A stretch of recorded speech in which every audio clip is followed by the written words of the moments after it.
Oh my god. One too many purple crayons. Where the fuck? Am I in the closet? What the fuck am I? Did Mendoza lock me in here again? So, Dr. Pierce, I assume you enjoyed your time off? You're looking brighter than usual today. Well, when a man is allowed to see his family after a 3-month period, brighter begins to sell short. I suppose you're right on that. What? Well, shall we? I'm getting to it. I just never remember which pocket I left this card in. Bottom left. I should really try to remember these kind of things. Pierce? The door? My apologies. No. Call security. Yes, it's Dr. Pierce again. Yes, the equipment has been stolen again. Shit. No, I don't know where it went. Don't you think I'd have told you its location if I knew? You'd think they'd install a camera in every room so that this wouldn't happen. I guess not. Must be out of the budget. Well, the damn things aren't gonna find themselves. Victor, what the fuck have you done now? What did you put in my room? Mm-hmm. Shit! What the fuck? What the...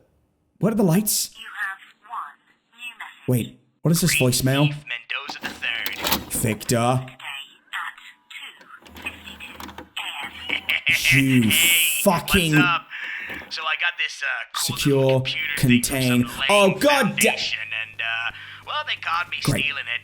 They don't know where. Great. But I told them that I had No, a this good is guy great. in mind who could read the stories declassified. You're lucky I get it love out this. There, so you're staying here now until it's all done.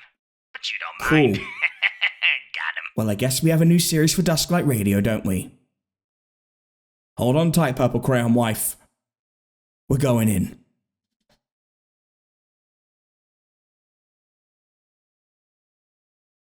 Shit. Hello, everyone. Janitor Supremo TJ Lee here. And as you have seen, I have been put into the janitor's closet and have been given a new set of tasks to keep me busy. This was dictated to me by the Council of Janitors, headed up by one Victor Mendoza. I have been told that for the creation of a certain Purple Crayon Wife that caused a redacted incident I am not allowed to speak of, I will now be in this closet, and I will be reporting on all anomalies pertaining to the SCP Foundation. Because apparently, we now have a subsidiary here in Sturgeon, specifically here at Dusklight Radio, to be more specific, here in this closet.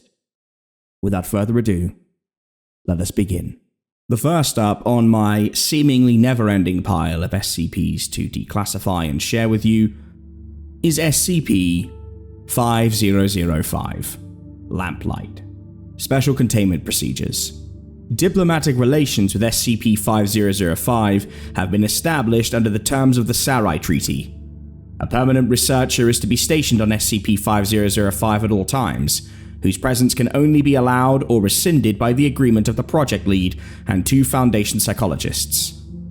Other Foundation personnel are permitted conditional research access to SCP-5005 with the approval of their supervisor. Access is gained via a Scranton Mirabier arc from Site Q46, located in the Adzane universe on the far side of the Western Cluster. Contact your extra-universal contact for more information. Personnel are reminded that a prolonged stay in SCP-5005 may be severely emotionally taxing and are encouraged to consider their own mental health before entering. Description: SCP-5005 is a human settlement located 3,449 Waylons to the multiversal east of the Central Reality Compass and 87 Waylons beyond where matter is ordinarily capable of permanently existing. Consequently, it is the most remote settlement created by a sentient creature and the most remote matter in existence.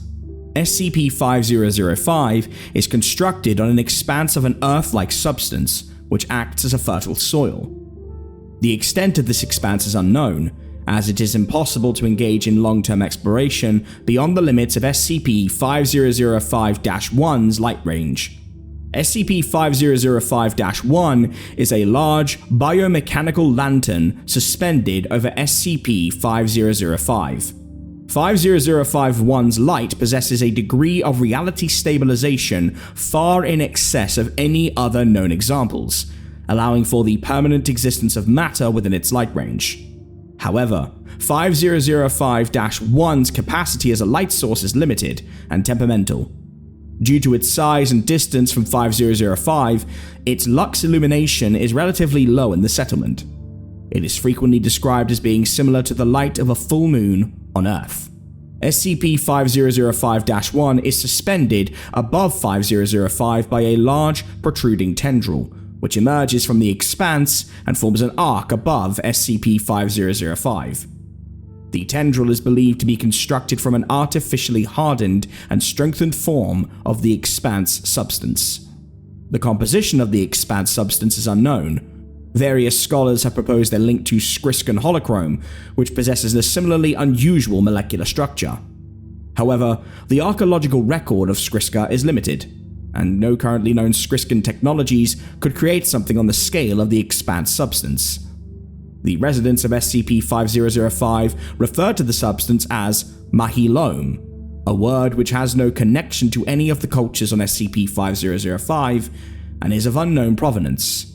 Further investigation is required. The following is an assessment of other anecdotal evidence and theories concerning SCP-5005's surroundings by Dr. Hamish Franklin, Project Lead on SCP-5005. Playing now. Although the historical documentation surrounding SCP-5005's founding and history is relatively extensive, any scientific understanding of the town's surroundings or its light source remains beyond our capabilities. It is clear from the mechanical elements within SCP-5005-1 that it is a synthetic creation of an unknown civilization, but there is nothing we can find that is remotely similar to it. There are some similarities to Skriskan technologies within the substance of the expanse, but that kind of molecular structure has its forebears in any number of universes in that cluster and beyond. Adzane, Harkret, Karach. What all of them lack is anything even slightly as advanced as SCP-5005-1, which can create almost Earth-like conditions in the midst of unreality. Any number of theories have come forward. A research experiment of the Old Empire, a Neo-Austrian birthing ground, an Adzanian horse-culling centre. One biologist even thought it could be the remains of a Harkret pioneer's anglerfish. These ideas are innovative, but remain, at best, only mere speculation. Not even the populace can provide any clues. Whatever ancient people made it must be long dead now. We cannot send Foundation personnel beyond the city limits, of course. Far too dangerous. And most anecdotes from the town's explorers simply speak of more and more dark, and that gradual unsettling feeling that they've been away from the light for too long. Would-be pioneers have either been driven back swiftly, or have disappeared. Only one anecdote has been preserved that holds any interest for us. Roughly a century ago, a particularly daring, or drunken, poet decided to pick a direction and head that way as long as possible. He was just about suicidal enough to stick with it longer than most others, but not so determined that he didn't eventually turn back. Out there, many miles away, he happened to glance at his hand and saw it begin to unravel. In a panic, he stared across the landscape and saw a brief glint on the horizon. Thinking it was home, he headed fast towards it. But, after crossing a prominent ridge, he found that he'd been going in the wrong direction entirely. Before him lay a glassy orb of immense proportions, the colour of milk, embedded into the earth, and a faint light shone beneath its surface. By some miracle, he managed to get home. There wasn't much of him left, and it didn't take long before he expired. But his half-mad, lunatic story he screamed out has stuck in the town's lore. For most of the townsfolk, it remains a cautionary tale for those who might consider stepping beyond the light's edge. The following are a series of introductory essays on aspects of SCP-5005 by academics and Foundation personnel in the Soul and Orchard universes who have studied the anomaly. These have been supplemented by Foundation logs that provide examples of the phenomena discussed. 1. History by Dr. Johannes Kobold, Level 3 Foundation Historian. SCP-5005 was founded by Jean-Antoine Delacroix, a noted poet from the Orchard universe and former dragoman in the Kievan Republic. Delacroix discovered 5005's location following the dissolution of his relationship with the Strathclyde painter Emily Wolfe, leaving him in a state of extreme depression. He attempted suicide via arc blinking, launching himself in a random direction in the hope of expiring in the non-matter surrounding the multiverse. Instead, Delacroix arrived close to SCP-5005-1. Deeply curious about the location, he blinked himself home to embark on a series of explorations of the site. He founded SCP-5005 in 2107 and gave it the name Lamplight, which remains its common name to this day. Delacroix's stated intention in founding the settlement was to create the place that, quote, could provide a home to the damned, the dispossessed, the refugee, and the lost. However, the initial inhabitants were almost entirely artists, writers, and intellectuals from the Orchard universe, quickly ending Delacroix's utopian hopes for the town. He again fell into depression and disappeared in 2110. Subsequent immigration to SCP-5005 has followed a similar pattern, with the majority of the town's population belonging to academic or artistic professions. Most other inhabitants are the survivors or descendants of two major influxes of refugees who took up residence in SCP-5005. A group of survivors of the Neon London in 2396, and the remnants of the Tribes of the Many Steps in 2419. The nature of time in SCP-5005's non-matter surroundings means that human aging varies greatly from person to person.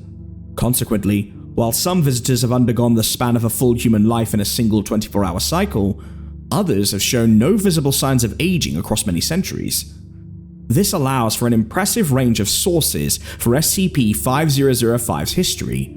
An example of this can be found in the following interview with Sergei Osmanoglu, the owner of the Dragoman Tavern, who emigrated to SCP-5005 in 2109.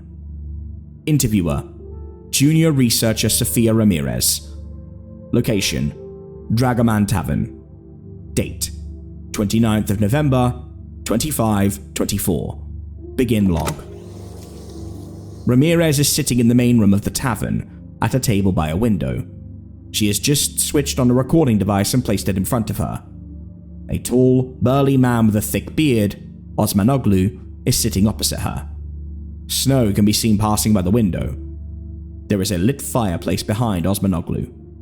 Thank you for agreeing to this interview, Sergei. It's not a problem. I've got time, and you paid the rent promptly. Okay. When did you first arrive in Lamplight? 2109, I think. It was a long time ago. What was the town like then? Small. Cold. Fewer buildings, fewer lamps, less snow. Yes, I wanted to ask about that. How is there snow? But it was better back then. Delacroix was here. People said he'd founded the place, but I couldn't understand how they could think that. What do you mean? I didn't have the energy. No spark. He'd spend all his time staring out there, into the dark. Osmanoglu gestures towards the window. The darkness of the non-matter is visible outside. This place wasn't meant for us. You can't know that for sure. The soul here is so perfectly suited to supporting human life. Now, you don't make a place for people with that thing suspended over it. You'd build a sun or stars, not a pale half-moon. There are no places for humans this far out. Other civilizations got close. Sarkat, Harikurt. They weren't humans. Wrong cluster. And if they did make this place, and I doubt it, then they are long gone now. Nothing but their dust and their lamp left over. So, what did Delacroix do? Osmanoglu is silent for some time. He had a girl, and that went sour. So he came here to start something new. Something great. But the only ones entranced by his mad designs were the same old crowd of poets, all talking about the great utopia they'd built here. Another society of true freedom to escape the horrors of the dozen others they'd made. But they didn't want to do the hard graft or come down from their bohemian bubbles. So it was all talk. Shooting shit in taverns like this one. I'm the only one left now. Osmanoglu takes a sip of beer. Delacroix, though, he was smart. He could see this. First time I saw him, he'd been here 2 years, and the absinthe had reached his eyes. He saw all that he'd done was make more meaningless ego. But I think part of him loved the misery he felt. He wrote his best poems here. Everyone says so. About the dark as a mirror, and about other stuff. You've read him? Not yet, no. Hard to get a copy in Seoul. You're the next universe over. Should be easy. On Orchard, you can find him anywhere. Not so much here. People don't like to remember him here. Why not? Because he talked truths the poets don't want to hear. Or because we all know what happened to him. Oh, there are those who say he went back to Orchard. But any true lamplighter knows that he stepped into the night. The night does not give such easy answers, he used to say. I would just pat him on the shoulder and tell him it was okay, and He was not a well man, Sophia. He wanted to destroy himself. And we don't like to talk about that. Suicide, right? No. More than that. I don't think he wanted to die. To end. He wanted to annihilate the idea of himself. He'd come here and order absinthe over and over and over again, staring at the snow and trying to make out shapes. Then one day, he was gone. I see. You should go home, Sophia. Go back to your soul, to your foundation. This is not a place for well people. Then why are you here? Someone has to care for the sick. I saw you watching Kastamonu from your window. I don't know what. Tall man, wore a great coat. You saw him, didn't you? Walking down the cobbled streets. He was a playwright from Devastan. Smoked those pipes, wrote with trembling hands under the gas lamps. I put the fire on and keep it warm, but he hasn't been back for days. Just walked into the smog, 1 foot beating a tardy march, withdrawing with the other as a faintly whistling silhouette. You saw him and said nothing. I think you are like him, in a way. That will be all for now. End log. 2. Structure and Society by Dr. Harry Grant, lecturer in Eastern Multiverse Studies at King's College London. SCP-5005 is, properly, a series of 5 small districts loosely gathered around a central plaza, the Wolf Square. 3 of these districts were created by the various artistic groups present in SCP-5005 across the centuries, and consequently reflecting their sensibilities. The other 2 were founded by refugee groups. The districts are as follows. The Kievan, or Victorian district, was the original core of the city, founded by Jean-Antoine Delacroix in 2109. The architectural style is reminiscent of the late Neperian style. roughly analogous to a mixture of Victorian and Imperial Russian architecture in the Sol universe, but with some oddities, such as a strict adherence to cobbled streets and the regular placement of gas lamps. The ardent romanticism of the city's founders has led to the structure of this district being deliberately disorganized. It has frequently been admired for its many communal meeting places and frequent public concerts. The Ethereum district was created during the cyberpunk revival of the 2350s, a response to the horrors of the Burnt Apple War that caused severe destruction to the Orchard Universe's Earth. The cyberpunk revival was marked by a deep cynicism and disillusionment with contemporary politics, reflected in an architectural style deliberately modeled on post-industrial decay and internet-based subcultures. The district is thus highly architecturally varied and was renowned for its anarchist politics, which were credited with an urban and social regeneration across the settlement. The Giotto district was created by a group of Sol Universe artists who, in response to the Namibian crisis of the 2390s, wanted a radical return to pre-modernity as a response to the evils of the present. The group, vehemently opposed to all realism in art, created the district as a way to return to a world of starker light, constructing buildings exclusively in Gothic or Romanesque church architecture with an emphasis on stained glass as light-refracting properties. The early days of this district were marked by an ascetic, medieval morality almost entirely absent today, as the modern neighborhood is chiefly known for its biannual passion plays and wide range of communal and charitable activities. The neoclassical district was founded by refugees fleeing the Neon London in the early 25th century. Characterized by 18th century British architecture, but augmented by a large number of green spaces, flowing curves, and a stated desire to create utopia, this district was rigidly and rigorously planned as an ideal community of elites. Although this project has long been abandoned, the neighborhood has become a focal point for a great number of literary circles, with young artists frequently attending its salons and literary festivals, and many patrons settling in the district. The Nomad district was created by the surviving tribes of the Many Steppes. Most of the structures here are yurts and other nomadic tents utilized by the Salom Universe's Inner Asia analog, but at the center of the district is a Menician temple of particular architectural significance even beyond SCP-5005. This district is frequently engaged in housing refugees from across the multiverse, a cause that many of SCP-5005's residents involve themselves in. Despite many historical differences, conflicts and disagreements between these districts are now uncommon, with the populace as a whole freely mingling.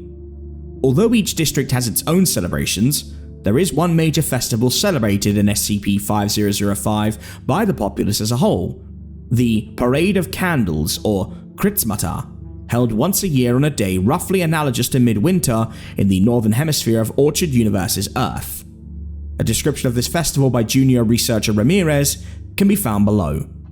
The festives proceedings began at what would be 6 a.m. in the Orchard Universe's Kiv, the system of timekeeping agreed upon since SCP-5005's foundation. Residents from all over the districts gathered in the central square to engage in series of acrobatic performances, poetry reading, artistic displays, and music recitals. The artistic segments of the community essentially use this event to promote and discuss their various works, while the rest of the populace treats them as a form of entertainment. It is notable that while many of these works use the surrounding dark as their subject matter, it is rare to hear discussion of the darkness, both during the festival and outside of it. This activity continues for several hours while the owners of the local taverns begin the task traditionally incumbent on them, constructing a large pyre in the center of the square. The resulting structure is enormous, but due to the prevailing of fog and snow in SCP-5005, it is frequently unusable as a pyre. In these cases, the populace simply links arms and dances around the structure before returning to their various homes and cooking an evening feast. If the pyre does catch light, however, then tables will be set up surrounding the fire and a shared feast will take place in the square. The food here is a mixture of plants grown in the expanse substance, as well as imported food, which makes up the vast majority of the food consumed in SCP-5005. A great many of Kelvin and Saklai delicacies can be found in the Orchard universe, as well as malted saloons from the Salom universe. A delicacy brought by tribal refugees that has proved surprisingly popular in the town. After the meal, candles are brought out for the populace to light from the pyre. It will usually be burning much lower at this stage, and is ordinarily safe to approach. Having lit their candles, the populace begins to wander individually and haphazardly towards the edges of SCP-5005-1's light range. They will spread themselves out at a safe distance behind the edge of the circle and, holding their candle aloft, begin to sing several hymns in succession. The year's hymns are voted on during a town meeting. They are primarily from the Orchard universe, but some Soul and Solemn songs are sung. There is also usually a reconstruction Shurshishkin song added as part of a continuing superstition that the Shurshishkins created SCP-5005-1. The singing is not impressive, as one would expect from hundreds of people spread out across a very large distance and with little training. Other observers had called the effect charming. It seems to me to be reflective of the almost monomaniac obsession that the denizens have with the light and fire motif, present in so many artistic works and important to their conversations and culture. It is a bizarre and disturbing fact that so many travel to understand or to be inspired by SCP-5005's non-material location, but end up ardently embracing the familiar trappings of home. 3. Culture by Pierre Rachmaninov, reader in literary history at the University of Old Kiev. SCP-5005's place in the canon of multiversal literature, art, and music is regarded as highly significant. Its importance to the Orchard universe's cyberpunk revival is well documented, as is that movement's impact on the culture of multiple universal clusters. Perhaps less well known is the sheer scale of artistic figures who have lived in or been inspired by SCP-5005. The Dragoman, Firefall, and Old Sriska taverns have all seen the formation of a number of significant literary circles. The renowned 22nd century poet Fernand Borges was deeply affected by SCP-5005, writing his famous poem The Hearth of Baudelaire, a Ulysses-like attempt to portray the common life of the city's inhabitants as a large-scale epic. Martha Vintage's historical novels, all concerned with Sriskan and Harkretian families settling on the edges of space, are thought to have been inspired by her stay at the Firefall. But the most famous literary resident is still Delacroix, whose influence over the writing of the whole of the Western universal sectors is incalculable. The unique moonlight effect of SCP-5005-1 and the sense of community in the settlement have been portrayed numerous times in the visual arts.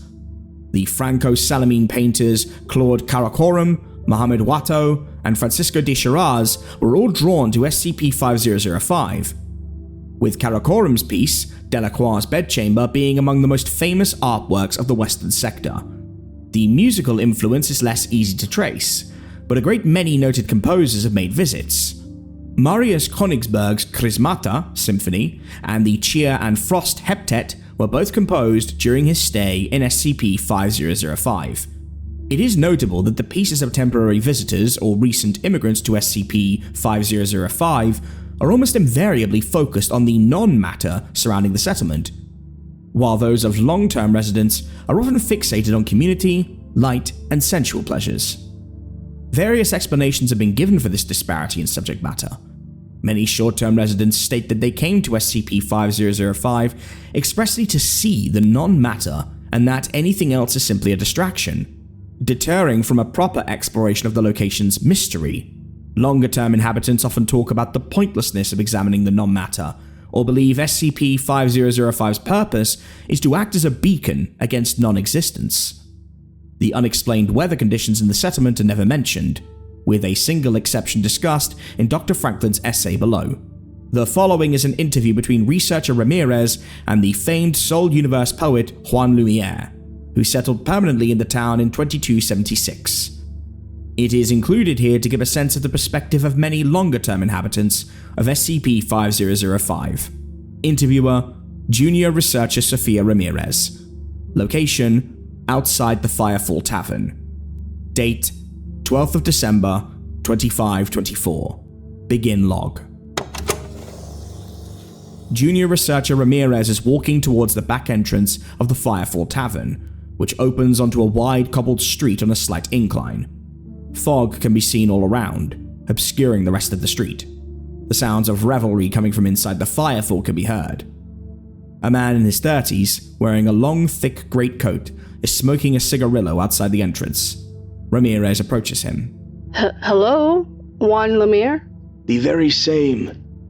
You're that Foundation girl, aren't you? Staying at the Dragoman. Junior Researcher, Sophia Ramirez. A lovely name. I can only presume, given that recording device on your shoulder, that you've come to interview me. If you could step inside. I prefer to stand out here. They are bright and merry in there. I'll wait until the fire is lower and the company more selective. Let the young have their fun. How old are you? 278. Don't look it, do I? The perks of this city. I've aged 6 years in the time I've been here, by my count. But nobody ever comes here for eternal life. I've been wondering about that. It's because it doesn't feel as it's meant to. You don't feel like you're living longer, just that those years have been spread out longer, like skin stretched over a drum. You never develop properly. Your writing has. I didn't think anyone in Seoul had ever heard of me. Well, if I'm honest, it was your work that first drew me here. You're unusual. Your later stuff talks about fire and light, but with much more craft than most of the other long-termers. You like the newer ones, then? I do quite like them. But you like the earlier ones more. Everyone likes the early ones more. They don't understand why someone would come to Lamplight just to write about the things in their own lives. To them, in their Kievan salons, this place is just the wild frontier, the mystery beyond mysteries, the edge of all creation. They want something wild, not something homespun. Isn't that natural? Do you write at all? Compose? I play a little violin. I write some stuff in my spare time. But that's not why you came here. You came here to solve its mysteries. It has so many. You're barking up the wrong tree, girl. You won't solve anything. You should go inside. I'm fine. I'm not here to party. Then that's your mistake. I've seen so many like you come through here. You've read Delacroix? I recently acquired a copy. I haven't read much yet, though. It's his last poem that, if not understood, then at least got some glimpse of this place. Rough, almost like a regression to juvenilia. But the only thing he wrote that really threw a light on the bright young things that come here, full of opium and dreams. You think people come here to see the dark? They come here because they think they should. They think inspiration is full of the external, the depths of the human soul, the ravaged passions of age. It's not. Inspiration is the dust on a wainscot and the smell of barley, the warmth of heaths, There is an infinite dark outside, a light that should not exist above. Why should I come here to play the fool? This town should not exist. It was always going to exist. This place was inevitable. What does that mean? Why did you not help Kastamanu? there is a pause of several seconds. You drink, same as me and the rest. But you drink ice-cold gin in the silence of your room. You spend hour after hour puzzling, typing, working through things. I see you in your window, staring out into the night.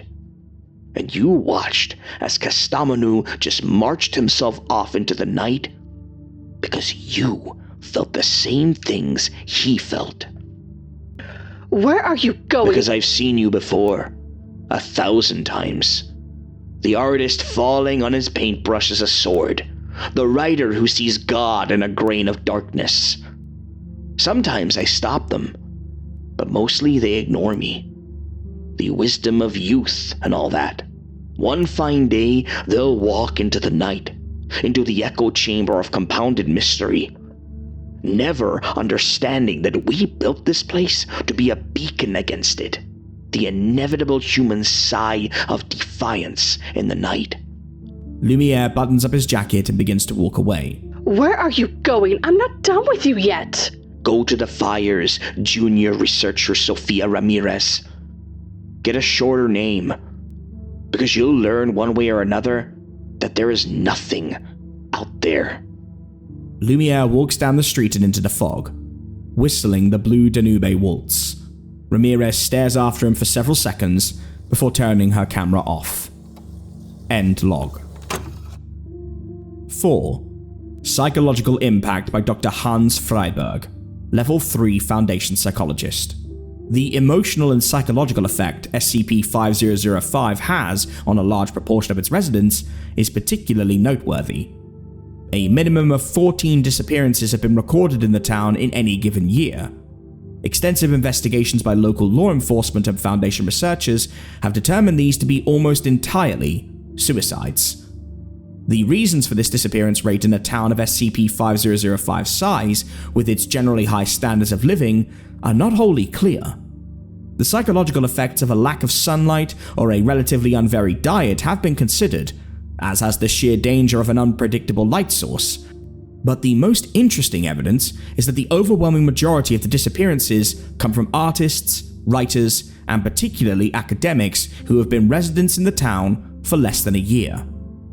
These residents often display similar patterns of behavior in the weeks prior to their disappearance: an obsession with the non-matter surrounding the town, an increasing dependence on narcotics, and a greatly increased output but diminished quality of work. Many townspeople attempt to intervene, but to little avail. Affected individuals are likely to become increasingly isolated and aggressive towards others. 4 Foundation personnel are known to have disappeared in SCP-5005 since the Sarai Treaty was signed, all apparently committing suicide via non-matter. Although a cause of concern for Foundation personnel, the unavoidably limited nature of mental health provision within the Foundation has meant that this situation is difficult to overcome. For an example of some of the concerns typically raised with the Foundation's psychiatric unit, the following is an extract from Director Franklin's report of a check-in with Junior Researcher Ramirez in December 25-24. After the meal, Dr. Ramirez took me to her rooms to show me some of her initial findings. By this point, I had noticed several things that concerned me. Having known Dr. Ramirez for several years, her voice seemed markedly more strained than usual. She also seemed nervous and was sweating profusely. Several times I thought I smelled alcohol on her breath. Her rooms turned out to be a single cheap bedchamber on the tavern's top floor. There was little heating and no light, the window opening out of the Giotto district. I asked her why she had chosen this room when we had allotted her a generous allowance. She replied that the rooms on the lower floors were too noisy, and that she needed quiet to work. I thought this plausible at the time. SCP-5005's taverns are not known for being serene places of study. But on further reflection, I remembered that 2 previous researchers, Kobold and McBride, had similarly changed their accommodation. Both had to be pulled out of 5005, and both had developed the notion that a higher room would take them closer to the source of the town's non-matter.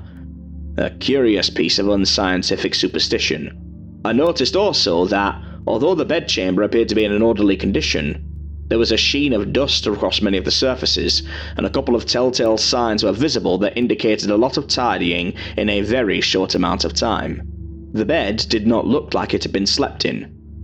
Several fiction books, also coated in dust, were lying on the shelves. Only the poetry of Delacroix and 2 of Lumiere's novels seemed to have been read at all. There was a half-empty bottle of gin on the mantelpiece, which Ramirez quickly noticed and binned in a half-hearted attempt at subterfuge. Her notes, written by hand, were surprisingly rough. She seemed to have only used her digitop for forwarding her data to us. The haphazard organization went somewhere towards explaining the decreased quality of her work, but the odd breaks in writing tone and lack of professionalism in interviews still had to be answered for. By this point, I regretted letting other projects take my attention away from SCP-5005. I sensed Sophia here because of her well-demonstrated resilience and reliability, thinking I could leave the town's research in safe hands. However, it has become abundantly clear that the effects this place has on the human psyche are not so easily predictable. I asked a few gentle questions about her life here. Had she been blending in? Was she enjoying the local culture? And it did not take long for her to become paranoid and resentful of my presence. She openly mocked the townspeople for being rural, believing their cultural traditions and community were worthless in the context of their surroundings. She lamented their lack of curiosity in SCP-5005-1, the Expanse, and the surrounding non-matter. To my surprise, she also displayed little interest in Lumiere's writings, something which had previously been a passion of hers, and actively disdained Delacroix, calling his last poem irredeemable shit that understands nothing. The true nature of her interests rapidly became apparent. She had devised a schema, based on the angles of SCP-5005-1's light, to find a location where the bizarre laws of physics would allow someone to see the entirety of the expanse which SCP-5005 rests upon. She had done an extraordinary amount of research, pinpointing the supposed location to the exact spot, and designing a craft she believed would safely transport people to and from this place. It was madness, and I told her as much. This location was so far out that no craft, however well designed, could keep its occupants alive for the return journey. She did not want to hear this, and it became clear that she did not desire my presence any longer. I did not tell her about my intention to recall her, fearing this might damage her emotional state still further. Still, it is my unambiguous recommendation that she be replaced in her post as soon as possible. SCP-5005 may not have a great deal of exploitable material within it, but we still don't fully understand the town, its mysteries, its strange lure for artists and writers, or the nuances of the local culture. It is not an easy assignment, and it needs a great deal more attention than we have hitherto given it. 5. Future Research by Director Hamish Franklin. The result of these many aspects of SCP-5005 is that the Foundation has a number of potential research directions. While the cultural and social aspects of the town remain important, and their relation to the landscape in particular remains an unresearched area, it is the physical questions that are the most potent. The identity of SCP-5005-1's creators and their reasons for doing so, its mechanical workings, and the nature of the expanse surrounding the town. One final notable anomaly is the unusual weather conditions of the town. As the Orchard universe lacks heavy snow and fog, this has often been considered one of the key attractions for the initial settlers. Its origin and source are entirely unknown, however, and very few credible theories have been produced to explain it. Originating at a point somewhere above 5005-1, the snow falls regularly enough to keep the town covered in a thin layer at all times. The source of the fog is also unclear, but in both cases, the weather conditions appear identical to those found in Sol and similar universes. A related problem is near complete absence of these conditions in any literary or artistic works. Researchers have noted that the townspeople rarely discuss it, often appearing dismissive and frightened when it is brought up. Researchers themselves have openly stated after leaving the town that the weather made them feel uncertain or lost. Extensive testing has ruled out the possibility of any mimetic or cognito-hazardous effects. As mentioned above, The only known creative work to discuss these conditions is the final poem of SCP-5005's founder, Jean-Antoine Delacroix. It is written in a much more modernist style than Delacroix's other works, and does not display the same technical mastery. This may partly be attributed to its status as an unfinished work, found written on his desk the morning after his disappearance. It is reproduced in its entirety below. Cold entrance cuts the mountain, where I buried you. Salt and brine whisper down the waterways of ash, where you ran, laughing. That mouth-made twist turned bitter. Here on the edge of human eyes, I stare into the mirror of the dark. That mirror that sears my ravages of bone, and brings such images of the world's dismay. Its broken, luminous char. Its dreams of all the starving artists, beavering away in opium, or simmering soft in pain. Casting off the trappings of the world, which leaves just silence, soft and cold disdain. The hearths and songs that bleed with frail light have drawn to fires those who huddle tight. Their raptured peasant fear cast before the tongues in cheer. I walk, a figure in the fog of old laments, away from these twin tales, and into the snow, into the earth, with no narratives of foes or platitudes of friends. The snow gives rot, complexity, ennui. The night does not give such easy answers. Addendum 1. On the 31st of December 2524, junior researcher Ramirez disappeared from her lodgings in the Dragoman Tavern. A search by townspeople and Foundation personnel found only footprints in the snow, heading towards the edge of town. On the evening of the 1st of January 2525, a signal was received from a temporary monitoring station set up on SCP-5005. It appeared to show video footage from junior researcher Ramirez's shoulder cam at a point in the non-matter. Analysis of the footage showed that it had been transmitted several hours earlier from the location specified in her conversation with Director Franklin. Although it is theoretically possible for her to have made this trip unaided, she would have been close to death by the time she reached the location, as her apparent condition in the footage makes clear. A log of this footage is below. Begin log. The camera opens on non-matter. This is rendered as a black screen. Coughing can be heard. Told you, Hamish. I told you. You stood there and you were wrong, and I was right, and... There is heavy breathing for several seconds. But you won't guess. You'll never guess. The camera turns. In the distance, SCP-5005 can be seen beneath 5005-1. The light of 5005-1 refracts across the non-matter in a way which shows the entirety of the expanse.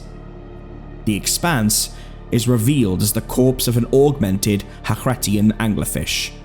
Most of the body has been eroded by non-matter, but the face and jaw are clearly visible. SCP-5005-1 can be clearly seen as the esker of the fish, the lure anglerfish possesses to attract prey to them.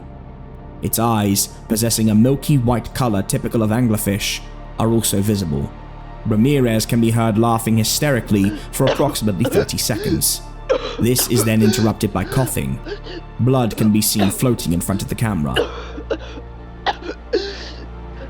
That's it, isn't it? The end of the line, the puzzle box complete. Just the dying corpse of the Hekaret pioneers.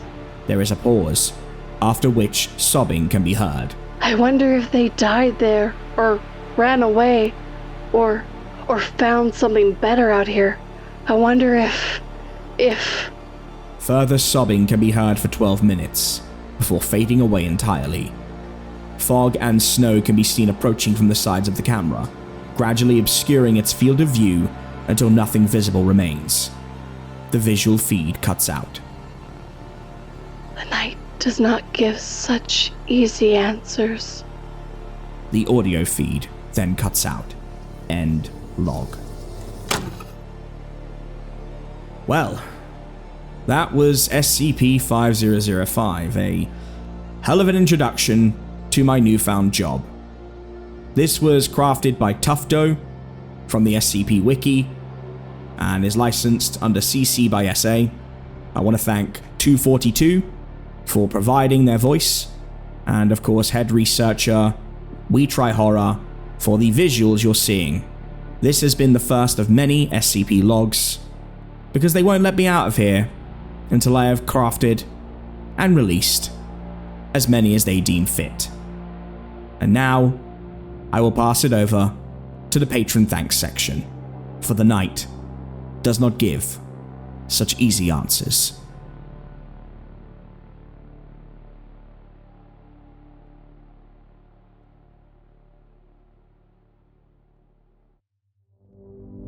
I want to thank all of our patrons for making this possible. If you do want to sign up and support the channel, it is as little as $1 a month, and you get access to behind the scenes content, early accesses of streams and videos, and much, much more.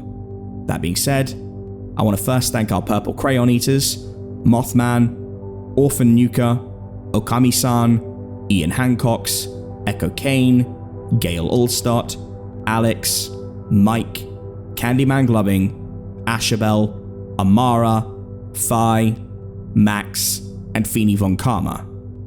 I then want to thank our janitors, Alec Hansen, Ali, Shane Lewis, Dux, Joy Flint Healy, Sabine Eclipse, Death 31, Scott, Heather Cayley, Adrian R, Amy, Sabrina, Arkham Cookie, and Alex Nunez. Our Nightmare Detectives, Melanie and Fox Clifford. Our Void Walkers, Josh Woods, Rat Squatch, and Professor Creepypasta. And of course, our Blackwell family members. Great Uncle Ven Blackwell and his forbidden knowledge, Izzy Blackwell, our resident bug devourer, TJ Blackwell, who seems hellbent on stealing the spot of our janitor supremo, yours truly, and my purple crayon stash, Deliria Blackwell, our new resident physician and provider of pestilence pills and poultry, Adela Blackwell's firebending and illusions, Ethan Blackwell, Abyssal Fisher and Repo Lord, Jackal Blackwell, head chef and mystery meat purveyor, Clue Blackwell, the chrysalis of unknowable horrors, Tabitha Blackwell, Void Water Baron and forever frenemy to our last entrant, Papa Kaio Blackwell, from his Tower of Bones, Broth and Spines, preparing for the Outer Gods to finally recognize his claim. We thank all of you for your patronage. We thank all of you for being a part of the Dusklight family, and if you want to support, you can do so in our comments by subscribing, hitting the bell, all that good stuff, and of course joining the Discord. This is not a traditional Blackwell outro, but it is important to me that I thank you guys at the end of every video. We upload 3 times a week, and we will be continuing to do so for as long as we see fit. Please go and support all the people that have been involved in our channel today. I have been your Janitor Supremo, and now apparently Data Leaguer for the SCP Foundation, TJ Lee, and I'll see you next week for another SCP reading.